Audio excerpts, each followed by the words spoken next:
There's a new world order shaping up with some big players teaming up against the United States. For decades, the U.S. has been the top dog, influencing everything from military and tech to culture and morality. But things are shifting. America's global power is fading, and now Russia, China, and Iran are teaming up. They've been called a troika of tyranny and a triad of bullies by the West. Can they really shake up the world order or just cause more chaos? Since around 2017 to 18, the world has seen a steady breakdown of old international orders. But forming this new order will take time, and we might face serious conflicts and crises along the way. The current U.S.-Russia relations are just the start of potentially bigger issues. Major powers need to focus on preventing a large-scale war, which seems increasingly possible. Russia sees itself as a key player in global security through its foreign and defense policies, bolstered by President Putin's 2018 speech, highlighting military advancements that deter an arms race and set the stage for dialogue with the U.S.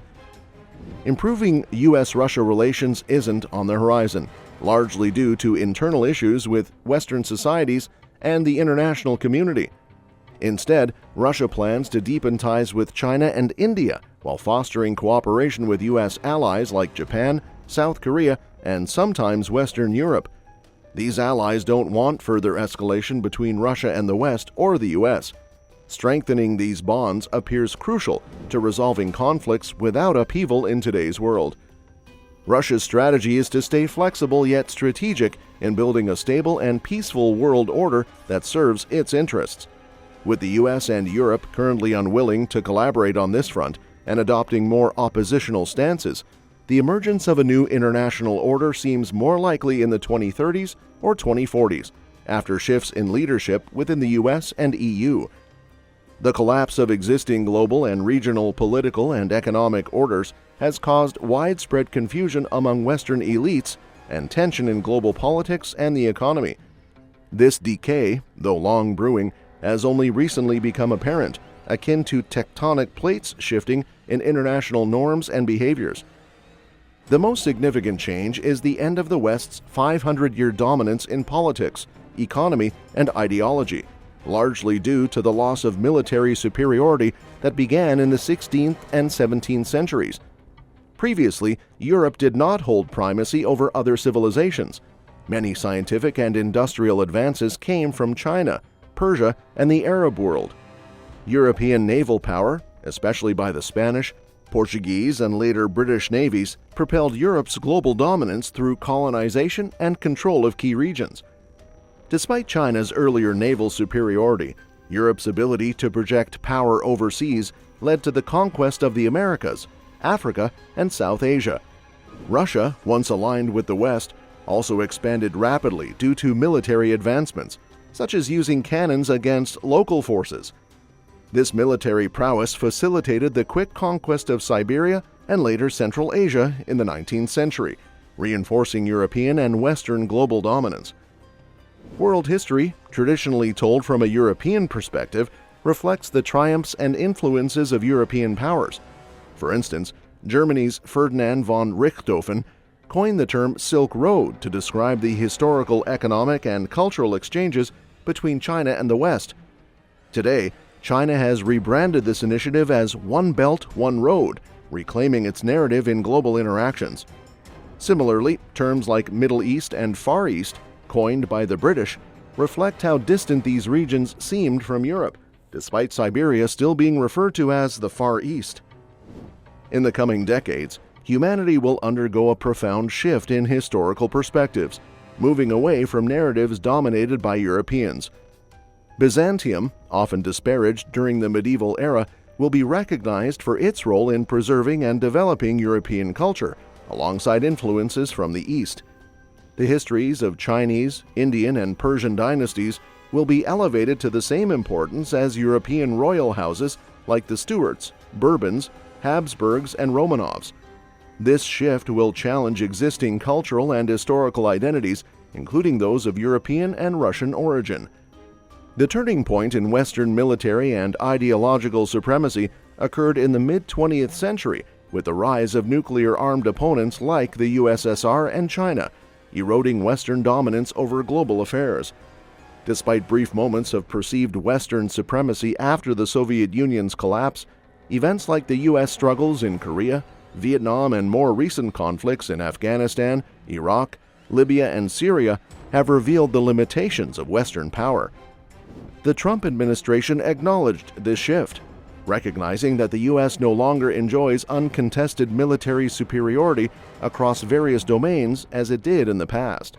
This evolving global landscape marks a pivotal moment in international history, challenging old assumptions and paving the way for new narratives to emerge. The 2008 financial crisis starkly revealed that the Western economic model struggles without the backing of military supremacy. Historically, the liberal trade and economic order, shaped by the UK and later the US, favored those who could enforce their rules through superior military might. This was exemplified by the 19th century wars that forced China into the opium trade, immensely profitable for the British but devastating for Chinese society.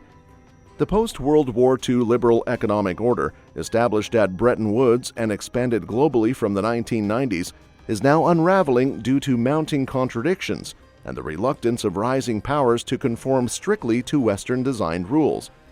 While these new economic powers have benefited from the liberal order, they resist transforming themselves into Western-style models as hoped by Western powers. This frustration was captured in the Trump administration's critique that engagement and inclusion in global institutions did not turn rivals into cooperative partners. A significant factor in the decline of this economic order is the U.S. itself, which has turned towards protectionism and mercantilism. This shift reflects a realization that without military and political supremacy, the liberal order increasingly benefits rising powers that refuse to yield to Western dominance. The America First slogan epitomizes these sentiments, reflecting broader attitudes among U.S. elites and the public. Despite maintaining leading roles in the international economic system, the U.S. and Europe now use their positions to redirect benefits in their favor, often through sanctions aimed at containing adversaries rather than fostering policy change. This approach undermines both the liberal system and trust in Western leadership. The extensive use of sanctions, justified when military force is not an option, underscores these shifting dynamics in global economic and political relations. Another fading system is the old bipolar confrontation, despite efforts by the U.S. and some compliant European nations to revive divisions in Europe and create new tensions in the Pacific. Western Europe aims to avoid direct conflict with Russia but remains tied to security arrangements dependent on the U.S. Meanwhile, the U.S. is distancing itself economically and strategically from Europe while maintaining its influence over the region. In the Indo-Pacific region, the U.S. has adopted a strategy to encircle China, forming alliances like the Quad with Japan, India, and Australia to counterbalance Chinese influence and challenge initiatives like China's One Belt, One Road. Paradoxically, these actions are pushing Russia and China closer together, despite their historical differences. Faced with the failure to integrate China and Russia into a Western-led order and the erosion of that order itself, the U.S. has reverted to a policy of containment. This involves portraying China and Russia as malevolent actors and pressuring other countries to align either with the U.S.-led liberal order or against it with Moscow and Beijing. However, these efforts to revive a Cold War-style bipolar world order are fraught with challenges. Most countries, from Asia to Africa, resist binary choices between the U.S. and its rivals, preferring to diversify their economic and security ties. Even India, while participating in the Indo-Pacific strategy, maintains an independent foreign policy and values its relationships across Eurasia. The idea of a new bipolarity is unlikely to benefit the U.S. or the West in the long run.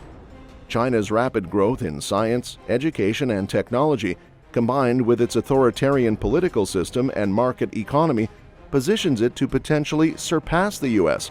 as the world's leading power within the next 15 years.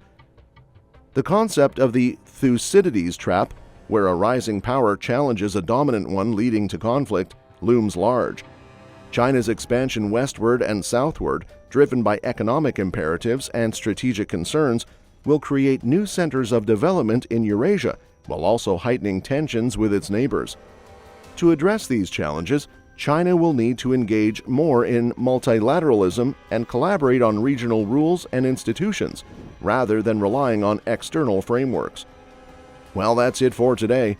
What are your thoughts on the evolving global power and the potential for a new world order? Drop your comments below. I'd love to hear your perspective. Don't forget to like, subscribe, and hit the notification bell for more intriguing insights. Until next time, stay informed and keep the conversation going.